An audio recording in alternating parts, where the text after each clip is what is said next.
Start करते हैं बच्चों आज की क्लास को।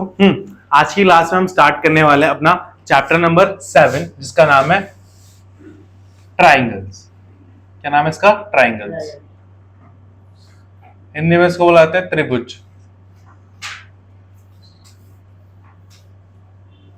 ठीक है, तो समझते हैं कि ट्राइंगल्स क्या होता है। ठीक है, सबसे पहले तो बेसिकली जो ट्राइंगल होता है वो 3 साइडों से बना होता है। किससे बना होता है? 3 साइड से। ठीक है, क्या होता है इसमें? 3 साइड्स, यानी कि भुजा।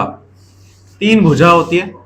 3 क्या होते हैं? एंगल्स होते हैं। क्या होते हैं? 3 एंगल्स होते हैं, मतलब कोण। ठीक है, और 3 वर्टेक्स होते हैं। क्या होते हैं? वर्टेक्स, मतलब शीट्स। वर्टेक्स कहते हैं, वर्टेक्स कहते हैं ये जो पॉइंट है ना, 1 2 3, इनको क्या बोलाते हैं? वर्टेक्स। ठीक है, तो एक ट्राइंगल में 3 साइड्स होती हैं। ठीक है, 3 एंगल्स होते हैं और 3 क्या होते हैं? वर्टेक्स होते हैं। 3 भुजाएं, 3 कोण और 3 क्या होते हैं? शीर्ष होते हैं। ठीक है, तो अब जो ये हमारा ट्राइंगल चैप्टर है, इसमें हमें बेसिकली बात किस बारे में करनी है? वो करनी है कॉन्ग्रुएंसी। किसके बारे में बात करनी है? कॉन्ग्रुएंसी।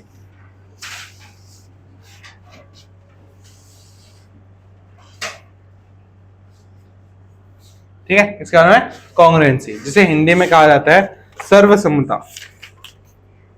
ठीक है, हिंदी वाली बुक है, इसको बोला जाता है आपका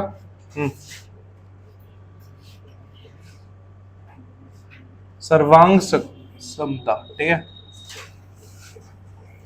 अब समझो इसका मतलब क्या होता है। इसका मतलब क्या होता है? ठीक है, कॉन्ग्रुएंसी का मतलब क्या होता है कि दो जो ट्राइंगल है, जो दो हमारे ट्राइंगल है वो एग्जैक्टली सेम है। एग्जैक्टली सेम है, इस चीज को क्या बोलते हैं? कॉन्ग्रुएंसी। क्या बोलते हैं? कॉन्ग्रुएंसी। अगर दो ट्राइंगल जो हैं वो अगर एग्जैक्टली सेम है, एग्जैक्टली सेम का मतलब क्या है?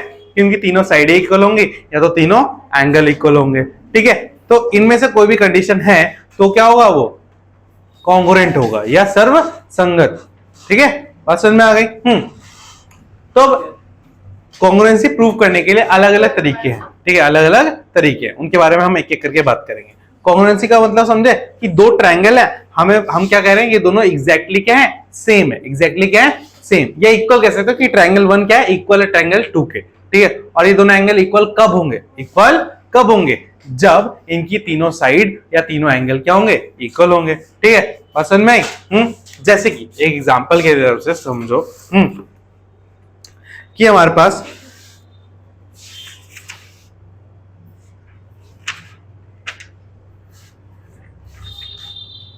दो ट्राइंगल्स है। हमारे पास क्या है? दो ट्राइंगल्स है, ए बी सी, और एक ट्राइंगल है हमारे पास डी ए एफ। ठीक है, तो ये दो ट्राइंगल है। अब ध्यान से सुनिए, हमें दिया क्या गया है? हमें दिया क्या गया है कि इस ट्राइंगल में कि ए बी जो है वो किसके इक्वल है? डी के इक्वल है। किसके इक्वल दे रखा है? और ए सी जो इक्वल दे रखा है डी एफ के इक्वल दे रखा है। और एंगल ए जो है वो एंगल डी के बराबर है। एंगल ए जो है एंगल डी। ये सारी तीन चीजें हमें क्वेश्चन में दे रखी है। हमें क्वेश्चन में दे रखी है। ठीक है, अब ये तीनों चीजें हमें क्वेश्चन में दे रखी है, तो इसका मतलब क्या है? इसका मतलब क्या है समझो। तो लेट सपोज ये एक ट्राइंगल है, ये एक ट्राइंगल है। तो इसमें क्या कह रहा है कि जो ए बी है वो किसके इक्वल है? डी के इक्वल है। इसका मतलब कि मेरा जो बी पॉइंट है और जो मेरा ई पॉइंट है वो एक के ऊपर एक आएगा, एक के ऊपर एक आएगा।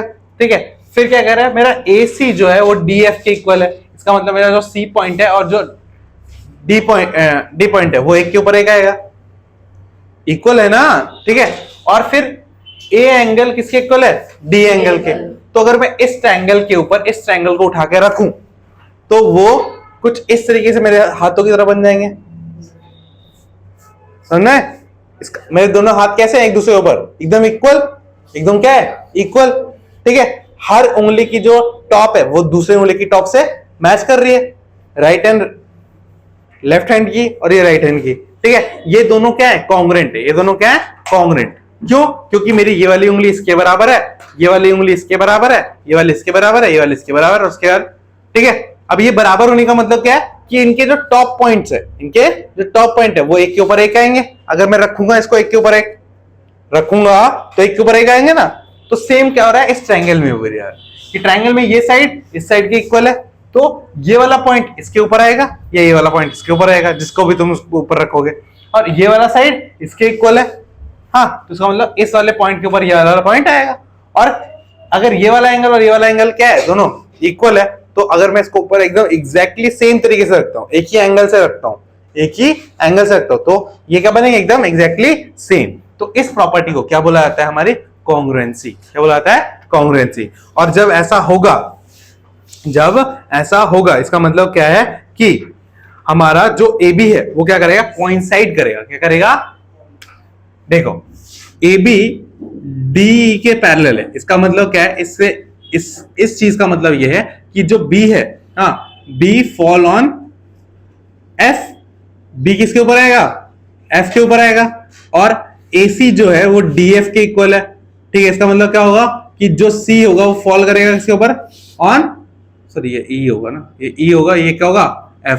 ठीक है, अब और angle A equal to angle D है, इसका मतलब A किसके ऊपर फॉल करेगा, D के ऊपर। अब देखो अगर तीनों ये सारे पॉइंट इसी ऊपर फॉल कर रहे हैं तो इसका मतलब मैं ये कह सकता हूं कि एंगल जो मेरा ट्रायंगल जो ABC है वो क्या होगा, कोइंसाइड होगा। क्या होगा, कोइंसाइड होगा।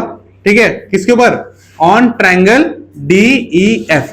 कोइंसाइड का मतलब मैं तुम्हें पहले भी बता चुका हूं जब लाइन साइन एंगल पढ़ाया था। इसका मतलब क्या होता है, एक के ऊपर एक। ठीक है, एग्जैक्टली उसी के ऊपर। जैसे कि समझो, जैसे ये डंडा है, ठीक है, और इसके ऊपर ये, तो अगर मैं इसके ऊपर ये रख दूं, इसके ऊपर ये रख दूं, तो ये दोनों के क्या है, एक दूसरे के ऊपर कोइंसाइड है। क्या है, कोइंसाइड। इक्वल तो नहीं है बट ये दोनों लाइनें क्या है, कोइंसाइड। क्या है, कोइंसाइड। बात समझ में आई, ये दोनों लाइनें क्या है, कोइंसाइड। तो उसी तरीके से अगर इस ट्रायंगल को इस ट्रायंगल के ऊपर रखूंगा तो क्या करेगा, सारे पॉइंट्स मिल जाएंगे और क्या करेंगे, कोइंसाइड। जैसे मेरे हाथ जो था ना, अगर तुम इधर से देखोगे तो एक ही दिख रहा है, अगर इधर से देख रहे हो तो वैसे ट्रायंगल को अगर दोनों के ऊपर एक रख दूंगा तो किधर से भी देख लो वो ट्रायंगल एक ही दिखेगा, क्योंकि उसके सारे कोने क्या है, एक दूसरे से बराबर है। ठीक है, तो जब ऐसा होता है, जब ऐसी कंडीशन आती है कि दोनों ट्रायंगल एग्जैक्ट एक के ऊपर एक आ जाते हैं, तो उस कंडीशन में हम क्या बोलते हैं कि हमारा जो ट्रायंगल है ABC वो क्या हो जाता है, कॉन्ग्रुएंट हो जाता है किसके,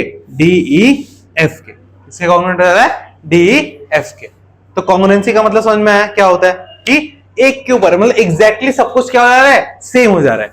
ठीक है, मेरे दोनों हाथ जो है वो दोनों बराबर है ना, इसीलिए तो एक के ऊपर एक रख रहा हूं, तो दिख रहा नहीं, पीछे से अगर देखो तो आगे से देखो तो एक ही लग रहा है ना, क्योंकि ये क्या है, सेम टू सेम है। वैसे अगर इस ट्रायंगल के ऊपर रख दूंगा मैं तो ये क्या लगेगा, एक ही ट्रायंगल लगेगा। क्या लगेगा, एक ही ट्रायंगल लगेगा। और इस प्रॉपर्टी को हम क्या बोलते हैं, कॉन्ग्रुएंसी। क्या बोलते हैं, कॉन्ग्रुएंसी या सर्वसंगता।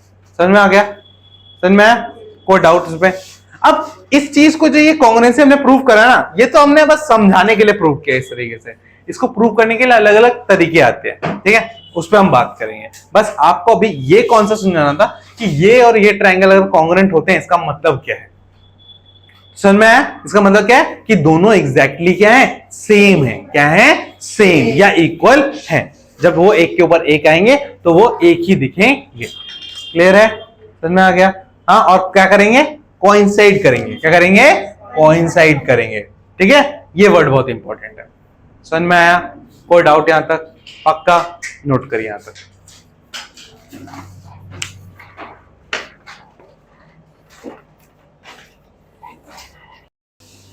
देखिए बच्चा, हाँ, अब देखते हैं कि कॉन्ग्रुएंसी प्रूव करने के लिए वो कौन कौन से तरीके हैं जिसकी मदद से हम कॉन्ग्रुएंसी को प्रूव कर सकते हैं। या तो उनको क्या बोलते हैं, क्राइटेरिया बोला जाता है। क्या बोला जाता है, क्राइटेरिया। ठीक है, तो आप इन्हीं क्राइटेरिया या इन्हीं मेथड्स की मदद से क्या कर सकते हो, कॉन्ग्रुएंसी को सॉल्व कर सकते हो।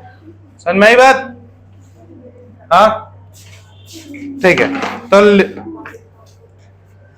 सबसे पहला क्राइटेरिया फॉर कॉन्ग्रुएंसी,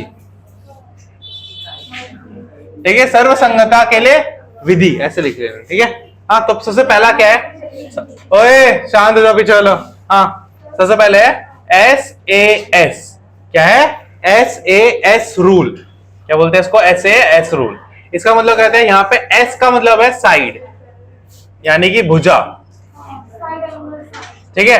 फिर ए का मतलब होता है एंगल, यानी कि कोण, और एक और एस का मतलब फिर से साइड, यानी कि भुजा।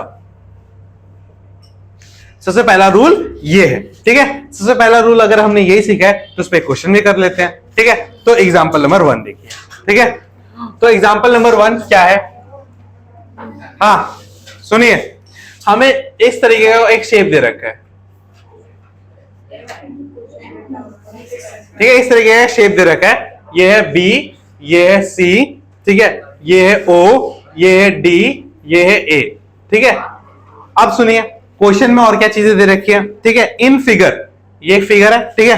अब इसमें बोल रखा है कि ओ ए जो है वो इक्वल है ओ बी के, ठीक है। तो ये सारी चीजें गिवन दे रखी है, क्या दे रखी है?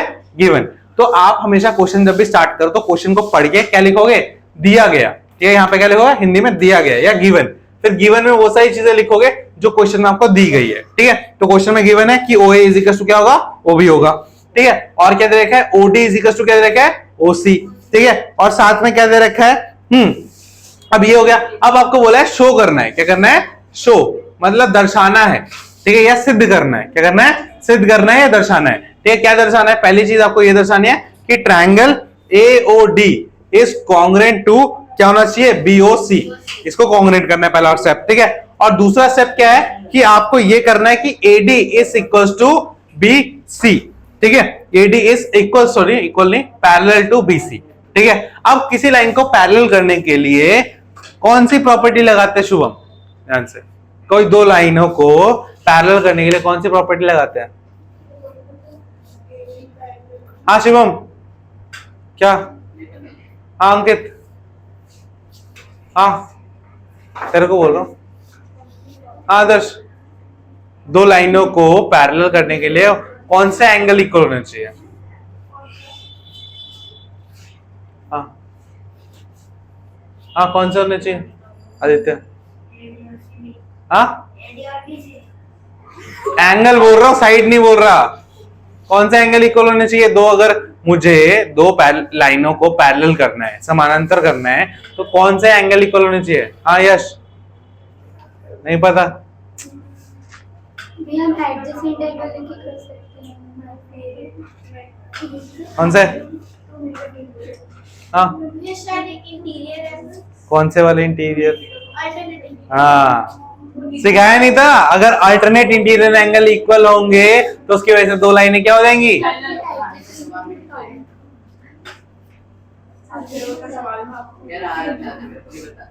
आ रहा था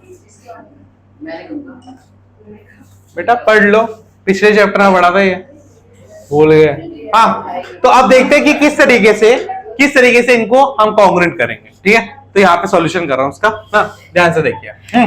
तो गिवन दे रखा है, तो हमें पता चल गया कि कौन से ट्रायंगल लेने हैं। एक हमें AOD लेना है, एक हमें BOC लेना है, ठीक है। तो हम पहले क्या लिखेंगे? इन ट्रायंगल, ठीक है, in triangle AOD and triangle BOC, ठीक है। ये दो ट्रायंगल है। अब इन दो ट्रायंगल में सबसे पहले हम वो चीजें लिखते हैं जो इक्वल दी गई है, ठीक है। वो चीजें देते हैं जो इक्वल दी गई। तो क्या इक्वल दिया गया बच्चों? OA is equal to OB और OD is equal to OC, ये दोनों दे रखा है। हाँ ये दोनों चीजें दे रखी है। और अगर दे रखा है तो इनके आगे क्या लिख देंगे? गिवन। रीजन लिखना बहुत जरूरी है कि दो साइडें इक्वल आप कर रहे हो तो कैसे कर रहे हो, और इक्वल है तो क्यों है।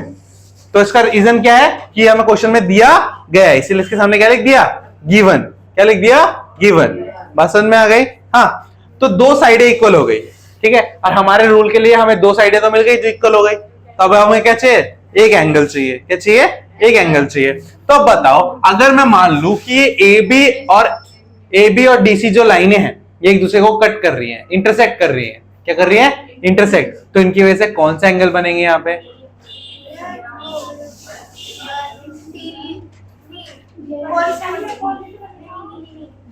ये वाला एंगल कौन सा है? हाँ कौन सा एंगल बनेंगे? वर्टिकली अपोजिट, ठीक है। तो हम क्या लिखेंगे कि एंगल BOC। अब ये एंगल कैसे लिख रहा हूं मैं? मुझे चाहिए ये बीच वाला एंगल, तो बीच में क्या है? O। तो कैसे लिखूंगा? BOC भी लिख सकता हूं, COB भी लिख सकता हूं, बट O बीच में ही होना चाहिए, ठीक है। तो बीओसी किसके इक्वल होगा बच्चों? बताओ। एओडी के, वेरी गुड, एओडी के। और यहाँ पे क्या लिख देंगे? Vertically opposite angle. ठीक है, तो देखो ये एक साइड हो गई, ये एक और साइड हो गई, ये क्या हो गया? तो कौन सा रूल लग गया हमारा? तो अब यहां पे क्या लिखूंगा? By S A S rule क्या बोलूंगा कि मेरा triangle AOD is congruent to triangle BOC. समझ में आ गया? समझ में आया कैसे कॉन्ग्रुएंट करा? हाँ, दो साइड तो इक्वल दे ही रखी थी ऑलरेडी, हमने एक एंगल को इक्वल दिखा दिया बाय प्रॉपर्टी, है ना? कौन सी प्रॉपर्टी? Vertically opposite angle. ठीक है, तो अब ये अब सुनिए, जब आप दो ट्रायंगल को क्या कर देते हो? कॉन्ग्रुएंट कर देते हो, उसके बाद आपको मिलता है एक ब्रह्मास्त्र। ठीक है, क्या मिलता है? ब्रह्मास्त्र। ठीक है, और उसका नाम है सीपीसीटी। क्या नाम है? सीपीसीटी। ये क्या है? Corresponding parts of corresponding parts of congruent triangle। ठीक है, अब इसका मतलब क्या है? इसका मतलब जैसे अगर हमने प्रूव कर दिया कि दो ट्रायंगल बराबर है, दो ट्रायंगल क्या है? एकदम बराबर है, तो उनके आमने सामने की जो साइड्स होंगी या जो उनकी कॉरस्पॉन्डिंग साइड्स होंगी, कॉरस्पॉन्डिंग एंगल्स होंगे, वो सारे क्या हो जाएंगे? इक्वल हो जाएंगे। क्या हो जाएंगे? इक्वल। इसका मतलब ये तुम्हें लाइसेंस देता है, ये तुम्हें लाइसेंस देता है कि तुम किसी भी साइड को, दोनों ट्रायंगल्स की किसी भी साइड्स को इक्वल कर दो या किसी भी एंगल को क्या कर दो? इक्वल कर दो। तो अब मुझे बताओ, मुझे अगर ए बी और ए डी और बी सी को पैरेलल करना है तो मुझे क्या करने पड़ेंगे? कौन सा एंगल? Alternate interior angle. और कौन सा एंगल है अल्टरनेट? एक तो ये वाला एंगल है और एक तो ये वाला एंगल है। तो ये वाला एंगल इस ट्रायंगल में आ रहा है, ये वाला एंगल इस ट्रायंगल में आ रहा है, तो क्या करना है? लिखोगे बाय सीपीसीटी। क्या लिखोगे? Bye CPCT. हिंदी में भी लिखना है, क्या लिखना है? Bye CPCT. सीपीसीटी के द्वारा क्या बोलोगे कि एंगल हमारा कौन सा है? बी बीच में आएगा, तो क्या लिखेंगे? O B C is equal to क्या हमारा? O A D. O A D. तो ये दोनों एंगल इक्वल हो गए। और ये दोनों कैसे एंगल है? Alternate interior angle. और अगर अल्टरनेट इंटीरियर एंगल इक्वल है, ठीक है, ये कैसे है? these angles are alternate interior angle। तो this implies that कि AD is parallel to BC। बस समझ में आई? सबसे पहले क्या करा? कॉन्ग्रुएंट प्रूव किया। कॉन्ग्रुएंट प्रूव करने के बाद हमें क्या मिला? हमारा ब्रह्मास्त्र, जो कि क्या है? सीपीसीटी। ठीक है, इसका मतलब तो और सीपीसीटी की मदद से मैं कोई से भी एंगल्स को इक्वल कर सकता हूं, कोई से भी साइड्स को इक्वल कर सकता हूं। तो मेरी जरूरत में क्या था कि मुझे ये वाला एंगल और ये वाला एंगल क्या करना था? इक्वल करना था, तभी वो क्या हो जाएंगे? अल्टरनेट इंटीरियर एंगल बन सकेंगे। अगर वो अल्टरनेट इंटीरियर एंगल बन पाए तभी मेरे ये वाली साइड और ये वाली साइड क्या हो पाएगी? पैरेलल हो पाएगी। ठीक है, तो मुझे ये जो जरूरत थी वो किसने पूरी कर दी? सीपीसीटी ने। तो इस तरीके से क्वेश्चन हो गया। समझ में आ गया? नोट डाउन करिए।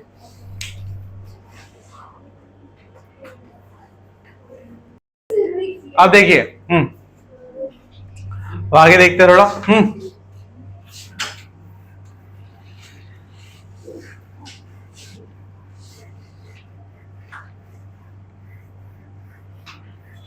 नेक्स्ट क्वेश्चन देखेंगे। ठीक है, नेक्स्ट क्वेश्चन में और थोड़ा क्लियर होगा। ठीक है, जितने ज्यादा क्वेश्चन करेंगे ना हम, उतने ज्यादा हमें ये कॉन्सेप्ट क्लियर होगा। ठीक है, और जितने कम क्वेश्चन तुम करोगे उतना ही तुम्हारा दिमाग से निकलता जाएगा।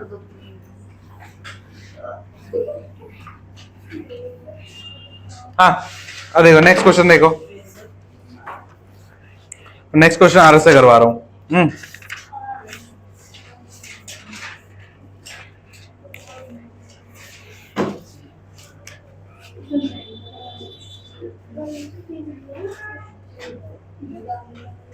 अब देखो क्या बोल रहा है। एक ही ट्रायंगल है, इस बार ट्रायंगल एक ही है। ठीक है, और ये ट्रायंगल के बीच में इस तरीके का एक मीडियन डाल रखा है। ठीक है, क्या है? मीडियन। मीडियन भी कहते हैं, एल्टीट्यूड भी कहते हैं, परपेंडिकुलर भी कहते हैं, जो आपको कहना है उसको कह सकते हो। ठीक है, तो सुनिए क्वेश्चन में क्या दे रखे कि एबीसी एक आइसोसेलेस ट्रायंगल है। एबीसी क्या है? आइसोसेलेस ट्रायंगल है। तो मुझे कोई बताना चाहेगा कि आइसोसेलेस ट्रायंगल, ठीक है, उसमें क्या प्रॉपर्टी होती है? कौन बताएगा? हाथ खड़ा करने बस। अब भाई पीछे लड़को बढ़िया होती है ना। कुछ पता है? दुई दुई भुजा, दुई बाहु त्रिभुज, नहीं पता?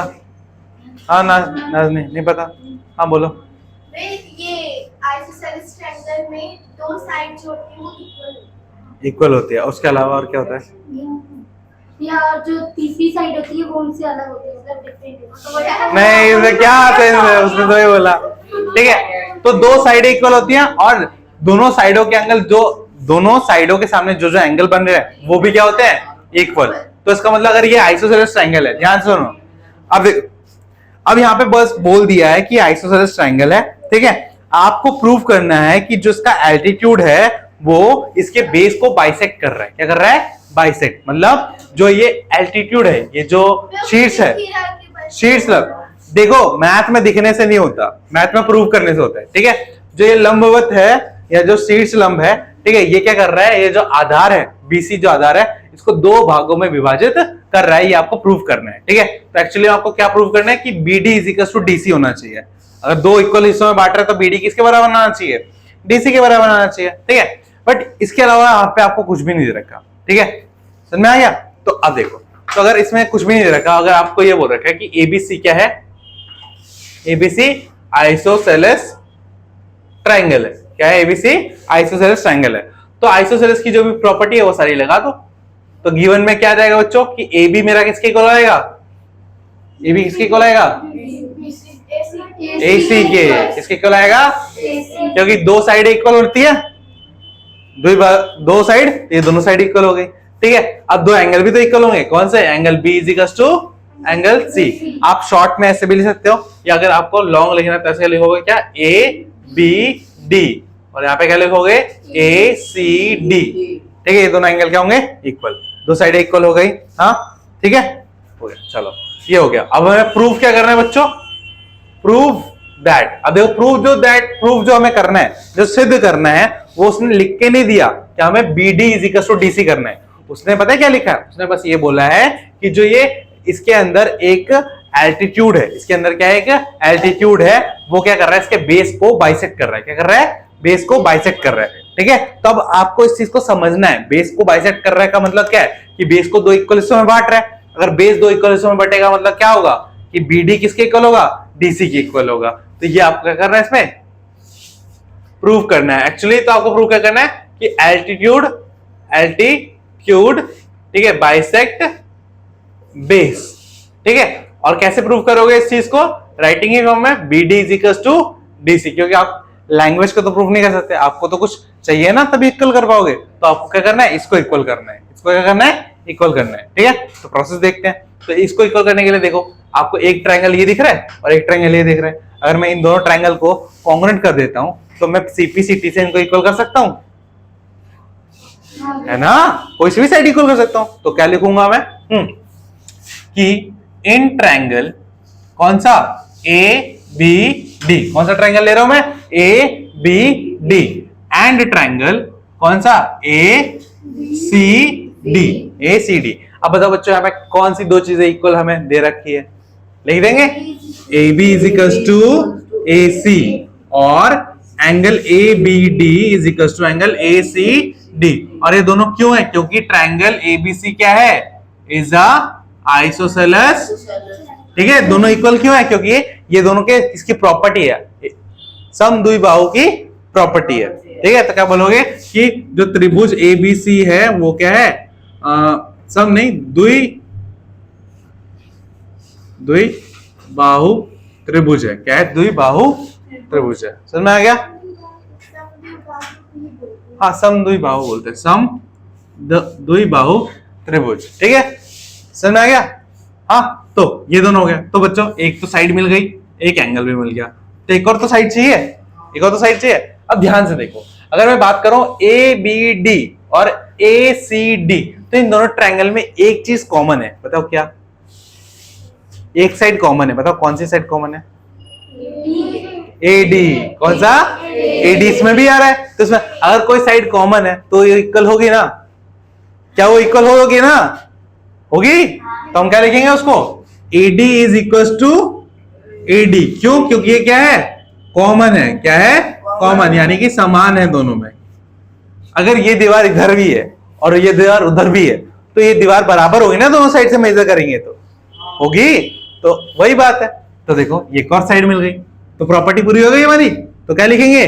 Bye S A S rule क्या हो जाएगा हमारा triangle A B D is congruent to triangle A C D. फिर by C P C T क्या बोलेंगे कि B D is equals to D C. और B D is equals to D C का मतलब क्या है कि देयरफॉर क्या लिखेंगे? Therefore altitude bisect base. समझ में आ गया? ये हमें प्रूफ करना था, तो फिर लास्ट में लिख दो हेंस प्रूफ। हेंस प्रूफ समझ में आ गया? हाँ, इस तरीके से प्रूफ करना है। उतारिए। एल्टीट्यूड बाइसेक्ट कर रही है। हाँ, तो दिखा देना इन दोनों को इक्वल करके। समझ में आई? आया समझ में? कोई डाउट? बढ़िया, उतारो।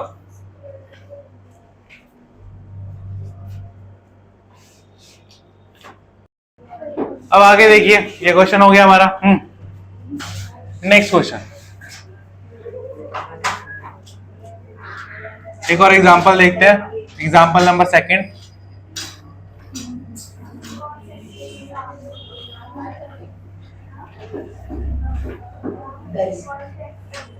चलिए देखिए,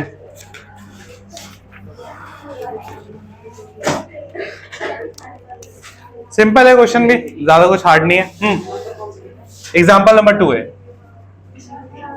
देखिए, एक ट्रायंगल दे रखा है, पीछे जो भी बोल रहा है चुप हो जाइए, और उसको काट रहा है एक लाइन, ठीक है? पी पॉइंट से जा रहा है, ये पी पॉइंट है, ठीक है?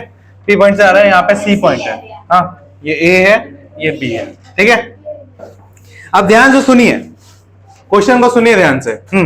ए B is a line segment, A B is a line segment and line L is its perpendicular bisector. ठीक है, इसका मतलब क्या है कि ए बी जो है, ठीक है, ए बी क्या है? एक लाइन सेगमेंट है। ए बी क्या है? एक लाइन सेगमेंट, मतलब रेखाखंड है। क्या है?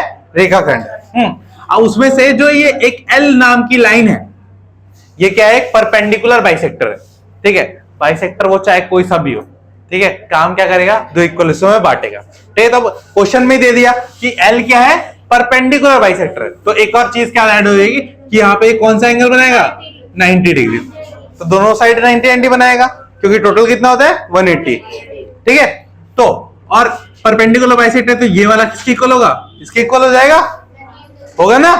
हाँ, ठीक है, आगे बढ़ते हैं। If a point P lies on L, show that P is equidistant from A and B।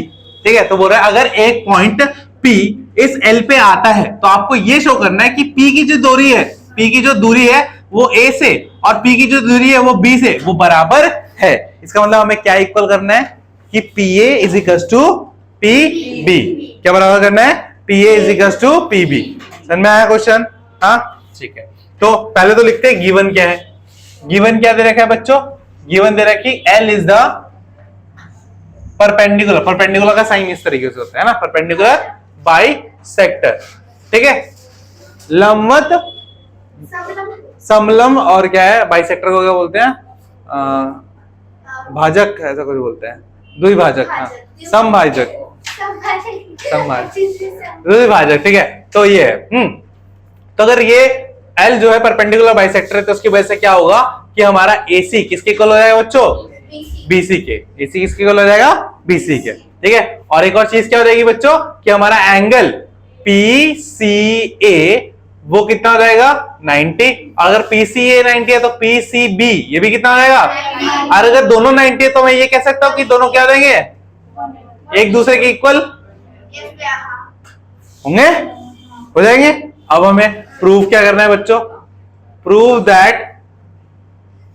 That P is equidistance, P is equidistance from A and B। तो आपको बाय सीपीसिटी आप इसको इक्वल नहीं कर सकते। आप लिखोगे bye सीपीसिटी P is the equidistance from A और B, ये नहीं कर सकते। पिछले साल के गधों ने यही करा था, पिछले साल के गधे और गधियों ने यही लिखा था, बाय सीपीसिटी लिख देते थे और फिर कुछ इक्वल नहीं दिखाते, डायरेक्ट ये लिख देते कि P is equal distance from A and B, ऐसे कर देते पिछले साल। ठीक है, आपको क्या करना है, आपको क्या लिखना है कि PA is equal to PB, ये इक्वल करना है ना, और ये इक्वल हो जाएगा, उसके बाद आप ये बोलोगे है ना कि P is equal distance from A and B। तो आपको मेनली क्या प्रूव करना है, ये प्रूव करना है, और उसको कैसे करेंगे, बाय CPCT करेंगे। ठीक है, तो वही स्टार्टिंग से करते शुरू। हाँ, तो कौन से ट्रायंगल, एक ये लेंगे एक ये लेंगे।